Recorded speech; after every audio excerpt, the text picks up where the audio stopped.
Hello, and welcome to our webinar this morning on Positional Accuracy Improvement, relieving the pain of the PAI process. I'm delighted to note that we have attendees from 19 different countries registered for today's webinar. These are people covering a range of different sectors. My name is Seamus Gilroy, and I'm the One Spatial Country Manager based here in Ireland. I've worked for many years with national mapping agencies, land registration, local government and utility customers, so I'm quite familiar with PAI and the challenges that it raises. For your information, this webinar will be recorded and it will be made available to you later to review at your leisure. You'll be sent a link later in the day by email. The format of our presentation today is very straightforward. I will go through a series of slides discussing the topic. You should feel free using the interface, the webinar interface, to put any questions that you like in whenever they come to your mind. And at the end of the session, we'll leave some time to cover any questions that have been entered. A little bit about One Spatial. We're a solutions-oriented company with a focus on making spatial data smarter. We have our own One Spatial strategic intellectual property and technologies, but we also work with many other companies' products to provide best-of-breed solutions for our customers. Some of our key partnerships with organizations such as ESRI, Latitude Geographics, Safe Software, Oracle, among others. We adopt a sectoral approach to key vertical markets with the focus on what we call land management, which would be national mapping, land administration, land registration, agriculture, etc. On utilities, covering all the different sides of the utility space, and transport. We work with organizations managing some of the largest spatial databases in the world. One Spatial's headquarters is in Cambridge in the UK, with offices in Ireland, France, Belgium, in the US, and in Australia. So what is PAI and why is it needed? Well, a lot of you would be familiar with mapping in its general sense, with maps used to convey information about the real world. You want to convey that information accurately, you want to do it efficiently. So the map that will be fit for purpose at a particular point in time might change. Cork City, where I happen to be based, was represented in 1617, 400 years ago, with this map.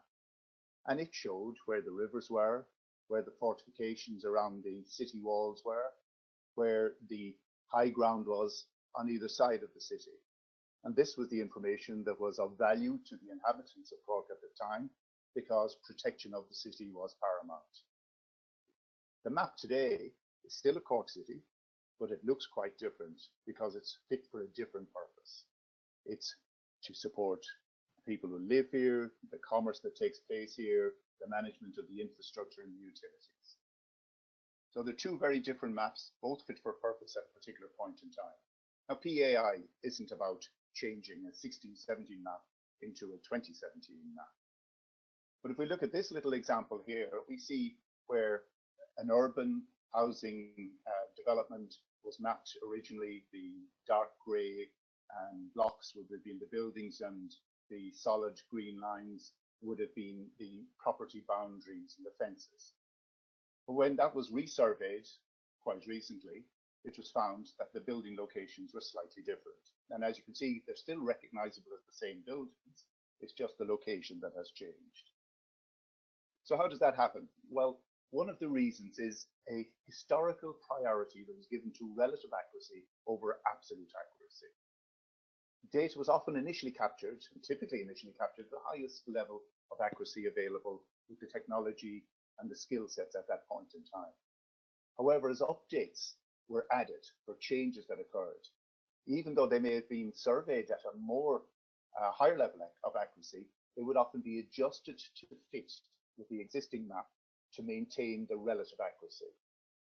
Also, in many cases, when digital versions of reference maps were first created, they were captured by digitizing from the original paper records, with the effect that this locked in the positional accuracy deficit.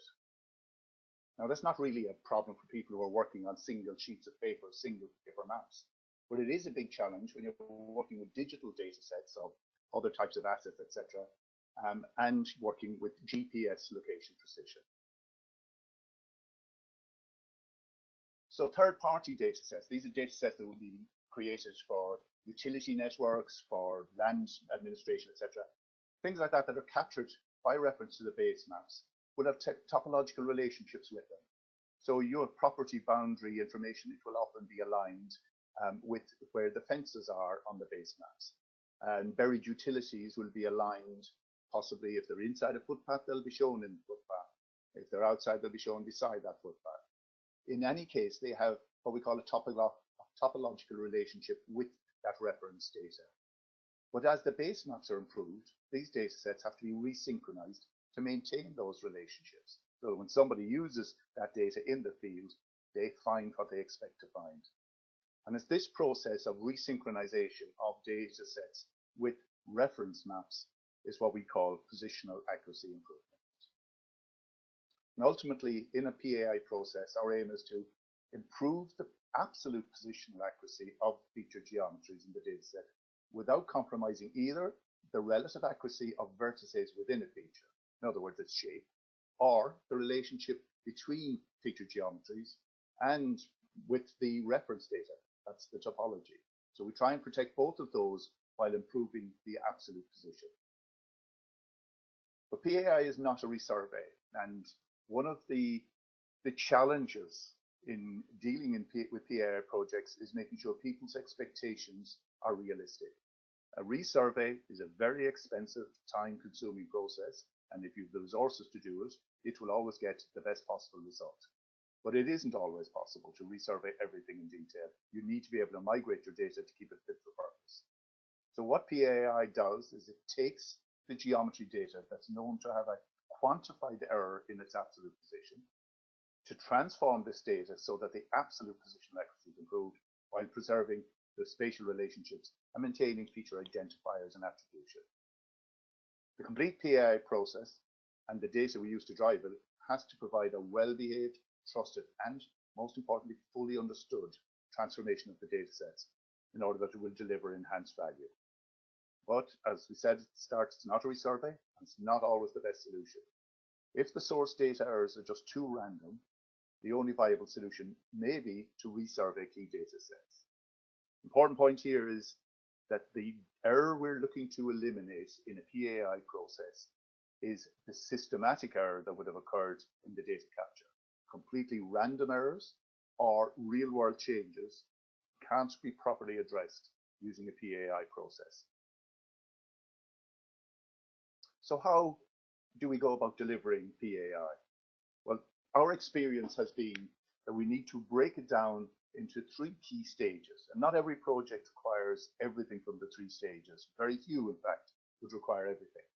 But each stage needs to be considered if you want to get the right result. And the key stages are managing the shift vectors. The shifts are sometimes called link vectors, are what are used to define the change that has occurred over the domain of interest. They can be sparse or they can be detailed and can vary over the domain. So we need to manage those and make sure that they're right, that they're fit for the purpose we want to use them. If they're not right, if we don't have confidence in them, if we don't fully understand them, then using it with the best technology in the world to apply a shift will just mean you get the wrong result. So the transforming of the data, when we've got good shift vectors, there are a couple of key processes in there that we want to look at and we'll talk about as to how we get the best possible result. At the end, it's really important to validate what you've done to make sure that you haven't introduced anomalies, and where anomalies have been introduced, that you're able to find them and identify why they've occurred. Looking in a bit more detail at each of these key stages. In the first stage, when we're managing the shift vectors, we're looking at it from 2 different perspectives. One perspective is where we might be provided with shift vectors, or we might just digitize them from existing records. When we get shift vectors in that form, we need to do certain processes on it to make sure that we filter out anything that is inappropriate for whatever reason. And one of the key processes we use here is a process of analyzing over the domain of interest, moving averages to find shift vectors that are anomalous, that are major vector difference to the average in an area of interest. And that's very important for picking up cases of real world change or digitizing error. If we're digitizing from scratch, we need to follow certain guidelines to make sure that we get it right. We'll look at that in a little more detail.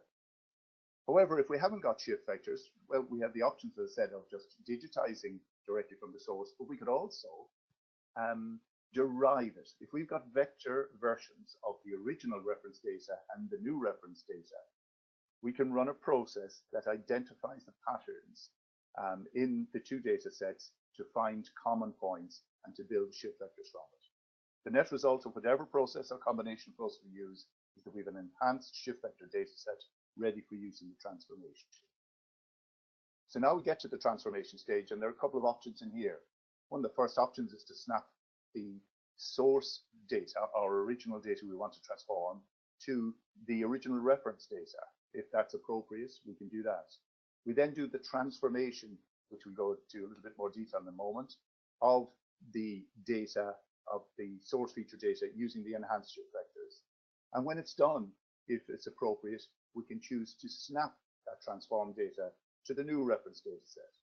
Ultimately, we end up with a transformed feature data set that's as good as it can possibly be. And then in the final stage, we do the validating reporting on the results. We do this in a couple of different ways. There's a number of standard reports that we produce, and there are other reports that can be specific to the data sets we're dealing with. So an obvious one is to compare the source feature and the transformed feature.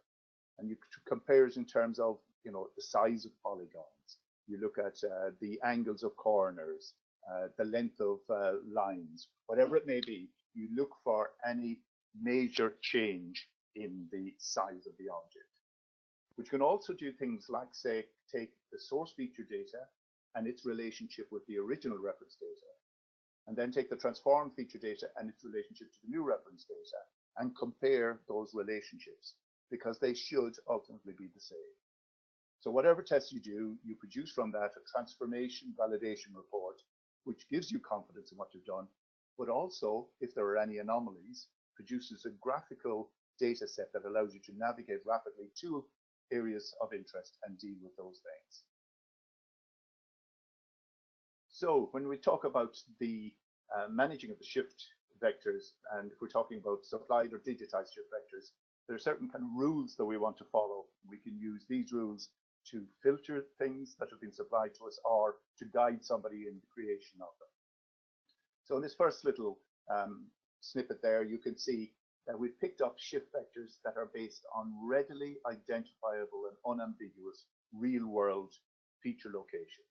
So corners of buildings, junctions of fences or of walls, things that will not be ambiguous either on the ground or on the original or on the new mapping. And it's important to work with that data because you know that that is something that you have confidence in. One of the areas you have to be careful of is if you take this example where there are three buildings side by side, and the green shift vectors are all appropriate shift vectors, but you can see that the two buildings on the left in that cluster of three have had extensions built. So the dashed line represents the new building, the solid gray area is the original building, and it would be inappropriate to use the shift vectors that were digitized there originally because they are picking up real world change. They are filtered out, we call them outliers. Another area you need to be careful is when you take what we call tessellation points. These would be points that would have been digitized on the map to provide a definition of a curve. Because these are not points that are readily identifiable and re-identifiable in the real world, there's always the risk, as in the case you see here, where somebody will digitize based on a vertex to vertex that is introducing effectively random outliers into the equation. Likewise, in terms of points that you exclude, it's really important to include what we call zero shifts. These are points that haven't moved at all. Now, this doesn't mean that there wasn't a systematic error in that area originally. It often occurs where a new development is done in an area that's away from others on the original data. It's done with better technology. It's put in the correct location, absolute correct location. But because it doesn't clash with other information, it might have been a barren site originally, it is not adjusted to be correct relative to original data. And it's very important to pick that up because any other data sets that have been digitized against it need to be constrained to not move in that particular area. So picking up zero shifts is very important. When we come to deriving shift vectors, this is in case where they're not supplied, they haven't been digitized by someone else, but we do have a digital version of the old and the new data set. We have developed tools that are able to process data sets and find matching patterns and key points in both data sets and build shift vectors from them. So in this example here, the black outline would have been an original cadastral boundary map. The red lines are an updated version of it. You can see there's a pretty close match. System automatically picked up all of the key points. These would be points that are topological nodes or also corners that are more than, in this case, 60%. But what it also recognized is that in the area that's highlighted in the middle of the screen, there has been a subdivision, in other words, real world change between the two versions, and the system recognized not to try and build shift vectors to features that aren't represented in both data sets. When we come to the transforming of the data, having got our shift vectors right, one of the optional processes is to snap to the original reference. Now, you can only do that, obviously, if you have your original reference in a digital form. You do it with a relatively small tolerance, and you will do it with data sets where your understanding of the data is that it should have and could have a relationship. So a property boundary might very well have a relationship to real fences, for example. So what this does when you use it is it aligns your dataset features with the original reference data, and it introduces new vertices that might have been missed in the original capture. So you might have a fence boundary that has a lot of detail in it. You might have a crudely digitized land parcel. Now you will get a highly defined land parcel boundary. Ultimately, this brings the feature dataset to the best initial state for applying the transformation. When we come to apply the transformation, we use a TIN, or a triangulated irregular network approach. We take both the X and the Y shifts independently, and we take every vertex and every feature, and they are linearly interpolated using that TIN, or those TINs, to get the movement of that vertex. An important point about this is that it minimizes distortion and it preserves the topology. So any connectivity in your data set is maintained. The features themselves are distorted to the minimum level. Some processes do things like take the nearest shift vector and apply it, or do some other type of simplistic averaging. The safest, most reliable, and most consistent approach is to use the TIN. One of the challenges, though, when you're working with data sets that you want to manipulate and improve using a PAI transformation is to work with what we call immutable objects, immutable shapes. For example, if you have a data set that has a lot of buildings on it, and the buildings have right-angled corners on them, you want them still to be right-angled corners afterwards. Could be lots of other scenarios where there are relative relationships between different objects. In our approach to doing PAI, we've developed tools that allow us to handle these immutable shapes. So here we have an example. The yellow L-shaped object is a building. It's got nice right-angle corners on it.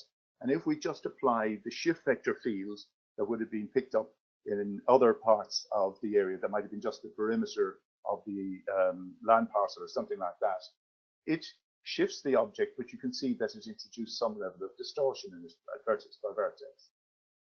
Our approach takes that shape and it maps it to the original shape so that it minimizes the distortion error and applies a shift and rotate of a solid body to that building. Having done that, it takes each of those corners of the building and puts those back into the shift vector data set so that other objects in the vicinity of the building are moved in accordance with that building and the shift vectors in its environment. Once you've shifted all of your data, you may then want to snap it to the new reference data set as a final stage of the transformation. Once we've done all of this work, we need to know that we can trust it. We need confidence in that result. So by doing an appropriate set of validation reports, we can gain that confidence. We can also provide guidance on any required remedial work. This is areas where there might be anomalies, or we might have detected outliers to pick up real world change. The typical reports that we produce include comparing the geometry, as I discussed earlier, between the before and after versions, looking at any large changes in angles in features, looking at any connectivity changes. We wouldn't expect to have connectivity changes because we've used the TIN approach. And as I said, an outlier report, which would be saying the shift vectors that were excluded, let's have a look at why they were excluded, and let's have a look to see if there's something of interest in those areas that needs a review. So here's an example where we have some objects that we need to transform. We show them against the original data, the original reference map, the solid line. We have the dotted line representing the new reference map, and we have shift vectors. The green shift vectors are the ones that have been used, but the red shift vectors are ones that were detected as outliers and flagged as outliers and not used in the transformation. But even though we didn't use them in the transformation, they can be very valuable to us if we create zones around clusters of those outliers, because those zones can then be used as mapped objects to drive a user to do a systematic review of anywhere that outliers were found to see if real world change occurred or if it was just a digitizing error. So what are the benefits of a PAI? Well, there are numerous benefits in terms of the total value of the exercise. First and foremost, it's a comprehensive and a flexible process that maximizes the use of automation. You only need to use the elements that are relevant to your particular requirements. Secondly, it facilitates a full offline configuration and testing of the process with just a copy of the real data prior to a final transformation. Now, this is really good because it allows us to test, and test again until we're 100% happy with the result. It allows us to fine-tune each stage to get the best possible results as well. And it minimizes downtime because we don't take our production database out of operations until we're ready to run it. And because it's a fully automated process, it's run as fast as possible and you're back online again. So you minimize operational downtime until you're sure you're going to get 100% result, and you then run it against the data. And by generating the validation reports, you have the confidence that you can identify any anomalies in the data. You can take the outliers to indicate local errors of real world change you need to deal with, and you can use the spatial reports to navigate systematically to any areas of interest that might require remedial work. So, having got to that stage, I'll have a look and see if we have any questions. If anybody has put any questions in for us.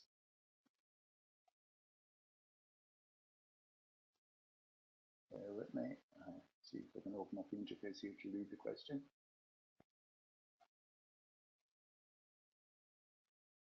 Oh, sorry, somebody was having some difficulty with sound. I hope it was just a local problem that you were able to resolve it.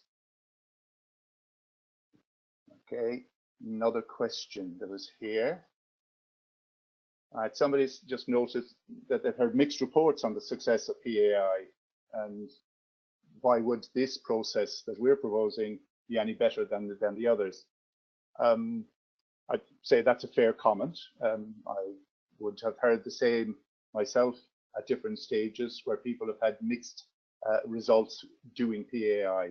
I suppose the biggest issue would appear to be around understanding the data and using the right tools and approach to getting the result and having reasonable expectations of what that result is. I think what we offer is a good solution. It's based on an approach of making sure that the shift vectors are fit for purpose, and we don't skimp on that. We put the time into it to make sure that they are fit for purpose. We use an appropriate combination of the technical solution elements to automate a controlled transformation that we can rerun as often as necessary until we're sure we're going to get the right result. Then we validate the results and generate reports that provide confidence in the process, but also allow us to deal with any anomalies that appear. And we do it without interrupting operations or interrupting to the minimum level. Another question here. Okay, what's the best way to get good shift vectors? I suppose the ideal scenario would be to get them from somebody else who's done all the hard work for you.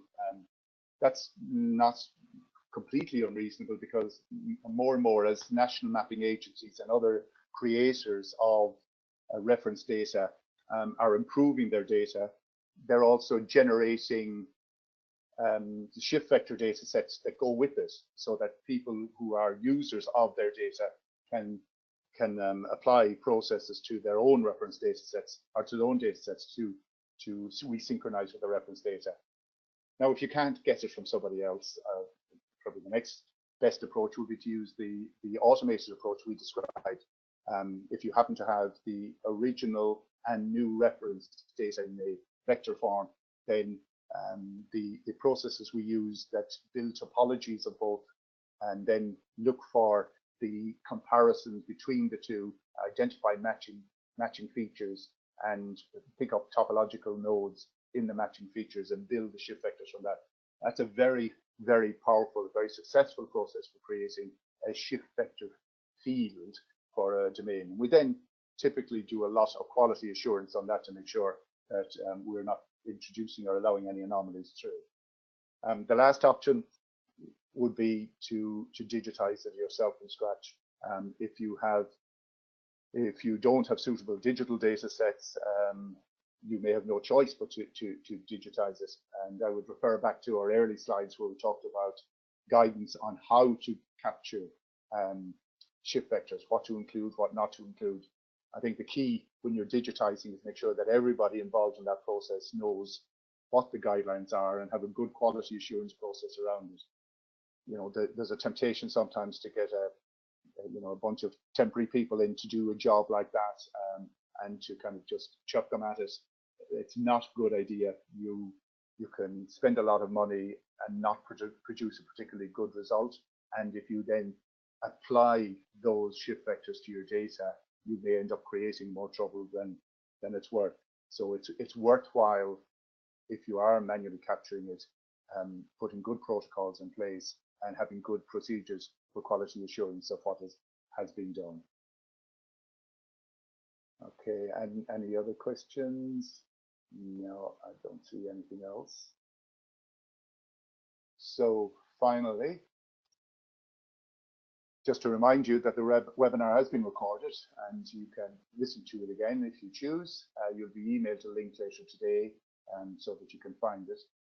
We also, following these different webinars in different areas, we issue invitation to the attendees to participate in what we call a data audit.